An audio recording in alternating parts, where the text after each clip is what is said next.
अभी एडवर्टाइजमेंट भी मैं आपसे शेयर कर देता हूँ। यहाँ पर देख लीजिए, काफ़ी सारी वैकेंसीज हैं, कोशिश कीजिएगा, ज़रूर अप्लाई कीजिएगा। English teacher, bachelors, BS, masters, MS, जो भी आपका हो, physics teacher, chemistry, bio, mathematics, computer, history, Pakistan studies, geo. बिस्मिल्लाहिर्रहमानिर्रहीम, अस्सलाम वालेकुम जी, welcome to another video. I hope you are doing well. So latest teaching jobs EST, PST, SST और lecturers की अनाउंस हो चुकी हैं। आज की इस वीडियो में इस हवाले से कंप्लीट डिटेल्स मैं आपसे शेयर करूंगा कि कौन कौन से कैंडिडेट्स इसमें एलिजिबल हैं, और मेल फीमेल तो डेफिनेटली दोनों अप्लाई कर सकते हैं। और इस एडवर्टाइजमेंट का लिंक भी मैं डिस्क्रिप्शन में डाल दूंगा ताकि आप उसको वहाँ से इजीली देख सकें और आप इसमें अप्लाई कर सकें। तो यहाँ पर अभी एडवर्टाइजमेंट भी मैं आपसे शेयर कर देता हूँ। यहाँ पर देख लीजिए, काफ़ी सारी वैकेंसीज हैं, कोशिश कीजिएगा, ज़रूर अप्लाई कीजिएगा। English teacher, bachelors, BS, masters, MS, जो भी आपका हो, physics teacher, chemistry, bio, mathematics, computer, history, Pakistan studies, geo. फिर उसके अलावा नीचे आ जाएं, इस्लामियात टीचर, फाइन आर्ट्स और sports, commerce teacher, chemistry teacher, accounting, library, general science teacher, और कुछ के लिए फीमेल्स स्पेसिफिक हैं।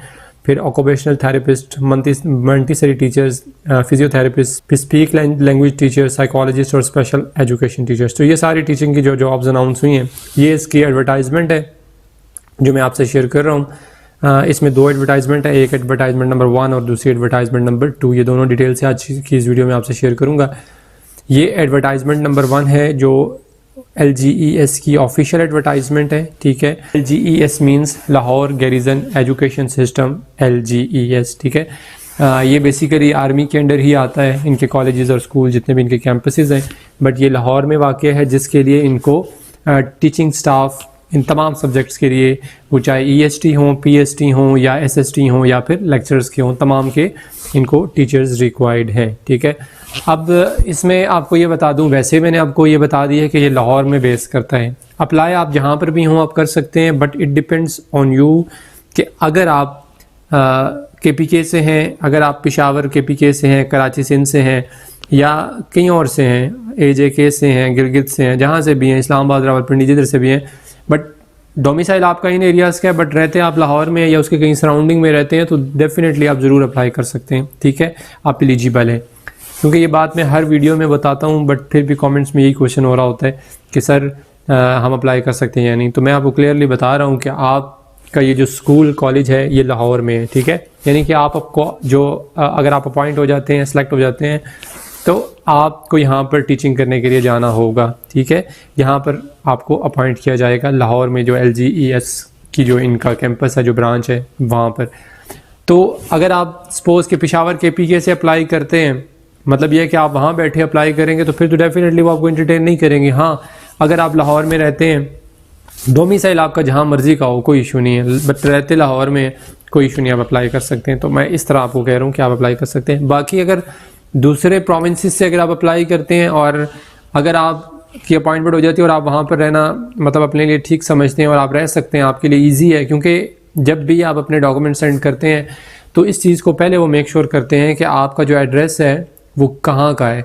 यानी कि जो स्कूल कॉलेज जहाँ पर भी बेस कर रहा होता है, तो वो उस हवाले से ये देखते हैं कि आपका जो रेजिडेंशियल एड्रेस है वो इससे 1 किलोमीटर 2 किलोमीटर दूर है या कितना दूर है, क्योंकि जितना करीब होंगे आपके लिए फ़ायदा होगा, आपकी अपॉइंटमेंट उतनी जल्दी हो सकती है। इसी तरह कितनी गवर्नमेंट जॉब्स आती हैं, तो उसमें भी जब इंटरव्यूज़ होते हैं सबसे पहले आपसे यही पूछा जाता है कि आपको हम इस्लामाबाद में फ़लाँ स्कूल कॉलेज में अपॉइंट करेंगे, तो आप गिलगित या AJK से कैसे यहाँ पर मूव करेंगे, आप सर्वाइव कर लेंगे या नहीं। तो ये चीज़ सबसे पहले पूछते हैं, वो इसीलिए पूछते हैं, ठीक है। तो इसलिए मैं आपसे ये कहता हूँ हर वीडियो में कि आप एलिजिबल हैं, अप्लाई कर सकते हैं, बट आप पे ये डिपेंड करता है कि आप वहाँ पर मूव ईजिली कर सकते हैं या नहीं, ठीक है।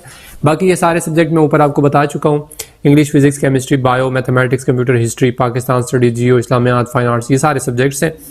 फिर स्पेशल एजुकेशन के जो सब्जेक्ट्स हैं वो ये नीचे मेंशन है, फिजियोथेरेपिस्ट, ऑक्यूपेशनल थेरेपिस्ट, ठीक है। तो ये सारे यहाँ पर मेंशन है। फिर उसके बाद इसमें जो एलिजिबिलिटी क्राइटेरिया है वो क्या है कि जो लोग, जो कैंडिडेट्स मेल फीमेल जो अप्लाई करेंगे इंटर की क्लासेस के लिए, HSSC के लिए, यानी लेक्चरर्स के लिए, ठीक है, उनमें मेल फीमेल दोनों अप्लाई कर सकते हैं। दोनों की जो एजुकेशन है वो MPhil या MS होनी चाहिए। यहाँ लिखा हुआ है 18 years of education in relevant subject, ठीक है। फिजिक्स, मैथ्स, बायो, जिसके लिए भी आप अप्लाई कर रहे हैं उस सब्जेक्ट में आपका मेजर जो है वो आपकी जो डिग्री जो लास्ट है वो आपकी MPhil या MS होनी चाहिए।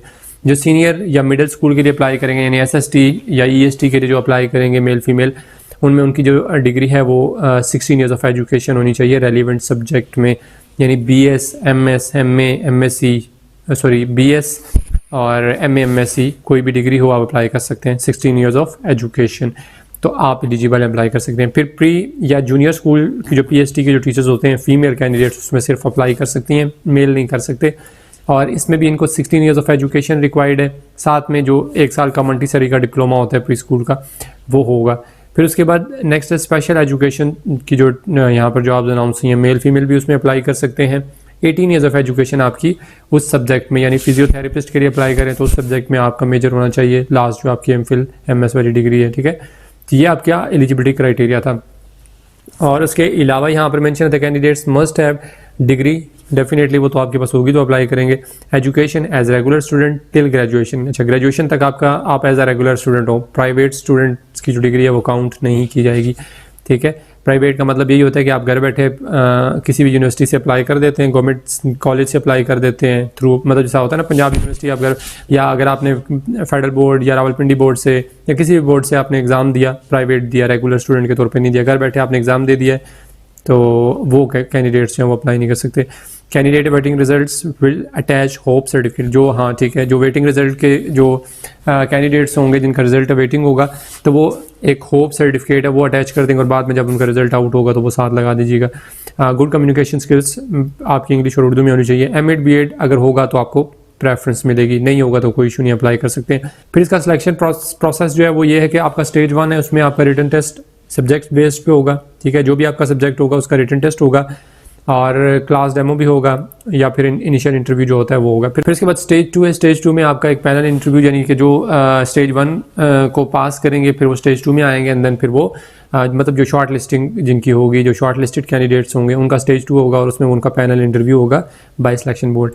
Not only short listed candidates will be called for stage 2। अच्छा, मैंने आपको जैसा बताया ना कि आप सिर्फ शॉर्ट लिस्टेड कैंडिडेट्स उनको स्टेज 2 के लिए कॉल किया जाएगा, स्टेज 1 वालों के लिए, और अगर आप शॉर्ट लिस्टेड नहीं होते तो आपको बस इग्नोर कर दिया जाएगा और आपको इस हवाले से कोई नोटिफिकेशन वगैरह नहीं दिया जाएगा कि आप जो है वो इसके लिए क्वालिफाई नहीं किए। फिर उसके बाद आपने इसमें अप्लाई कैसे करना है, सिंपली आपको LGES की वेबसाइट दी हुई है, इसको विजिट करें, यहाँ से आप एप्लीकेशन फॉर्म जो है वो डाउनलोड करेंगे।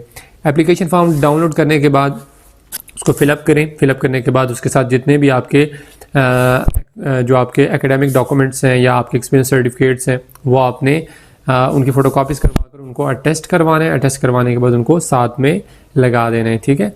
उसके अलावा through courier hard copy field application form can be send through courier by post और अंडर मेंशन्ड मेलिंग एड्रेस, ठीक है। तो जो आप अपना इन्वेलप सेंड करेंगे, जो डॉक्यूमेंट सेंड करेंगे वो आपको मैं एड्रेस बता देता हूँ, उसमें आपने सेंड करने हैं। फिर hard copy field application form can also be dropped LGES reception desk. अच्छा, अगर आप एप्लीकेशन फॉर्म खुद ड्रॉप करना चाहते हैं, यानी कि आपने अब कंप्लीट अपना इन्वेलप बना लिया, अपने एकेडमिक डॉक्यूमेंट सारा कुछ अटैच करके बना लिया, तो आप उसी स्कूल कॉलेज में LGES का जो है वहाँ उनके रिसेप्शन पे जाकर आप उनको खुद जाकर बाय हैंड भी सबमिट करवा सकते हैं। अदरवाइज़ अगर आप कॉरियर या पोस्ट करना चाहते हैं तो तब भी आप करवा सकते हैं, नो इशू। लास्ट डेट है 3 दिसंबर 2024। प्रोसेसिंग फीस इसकी 1000 रुपये। ये LGEIS ये अकाउंट नंबर उनका दिया हुआ है, तो इस अकाउंट नंबर पे आप उनको 1000 रुपये through Askari bank application internet banking आप इनके थ्रू जो है वो ऑनलाइन डिपॉजिट करवा सकते हैं, ठीक है। फिर उसके बाद यहाँ पर अदर इंस्ट्रक्शंस लिखी हैं कि आपने जब भी टेस्ट डे वाले दिन जाएंगे तो उस टाइम आपने अपना CNIC ओरिजिनल जो है वो साथ लेकर जाने, ठीक है। बाकी सारी वही चीज़ें जो ऊपर बता चुका हूँ। रिटन टेस्ट डेट यहाँ पर मेंशन है 21 दिसंबर 2024 सैटरडे वाले दिन आपका रिटन टेस्ट होगा। बाकी उसके अलावा यहाँ पर आपका जो टेस्ट टाइम है, रिपोर्टिंग जो है वो 9 बजे टाइम है और स्टार्टिंग टाइम जो है वो 10 बजे सुबह होगा। वेन्यू आपका जो रिटन टेस्ट का है, ये स्कूल आपको यहाँ पर उन्होंने मेंशन कर दिया है उसका एड्रेस, तो इस स्कूल में आपने चले जाना है, यहाँ पर आपका टेस्ट जो है वो कंडक्ट होगा। और जो मैंने ऊपर आपको बताया था कि आपने अपना इन्वेलप कहाँ सेंड करना है, तो आपने अपना इन्वेलप इस एड्रेस पर सेंड कर देना है। नीचे वेबसाइट कॉन्टैक्ट नंबर दिया हुआ है, ना समझ आए तो इनसे भी पूछ सकते हैं, और अगर कोई कमेंट करना हो तो आप यहाँ पर, कोई क्वेश्चन हो तो आप यहाँ पर भी पूछ सकते हैं। फिर इसके बाद यहाँ पर एडवर्टाइजमेंट नंबर 2 है, एग्जैक्टली सेम ही है, कोई इतना फ़र्क नहीं है, ठीक है। ये दोनों एडवर्टाइजमेंट मैंने आपसे शेयर कर दी हैं, कंप्लीट डिटेल्स आपसे शेयर कर दी हैं। सो कोशिश कीजिएगा वीडियो को उतना वॉच कीजिएगा कि आपके माइंड में किसी किस्म का कोई क्वेश्चन हो, कोई क्यूरी हो, तो यहाँ से उसका आंसर आपको ईजीली मिल जाए, क्योंकि मोस्टली कैंडिडेट्स जो हैं वो नहीं देखते, वीडियो को वॉच नहीं करते, और बस थंबनेल देखा या शुरू से 1 आध मिनट की देख ली और नीचे ठक कमेंट कर दिया, तो उससे फ़ायदा ये नहीं होगा आपको, क्योंकि अब इतने कमेंट्स होते हैं तो हर बंदे को जवाब देना ये मुमकिन नहीं होता।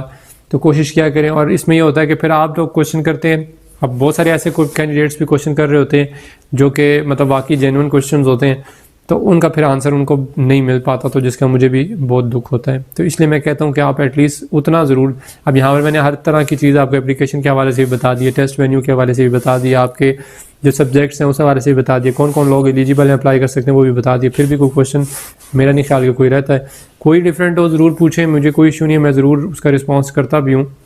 बट ये कहता हूँ कि आप लोग एटलीस्ट उतना देख लिया करें कि आपके माइंड में कोई क्वेश्चन ना रहे, ठीक है। बट ये है कि जो आंसर्स वीडियो में किए होते हैं वही क्वेश्चन कर रहे हो, तो फिर उस चीज़ का दुख होता है कि वीडियो बनाने का मकसद जो है शायद पूरा नहीं हुआ, ठीक है। तो डिटेल्स जितनी भी थी मैंने आपसे शेयर कर दी हैं। बेस्ट ऑफ लक, अल्लाह ताला आप सबको कामयाब करे, खुश रहें। नेक्स्ट वीडियो तक के लिए अपना बहुत सारा ख्याल रखिएगा और दुआओं में याद रखिएगा। अल्लाह हाफिज़।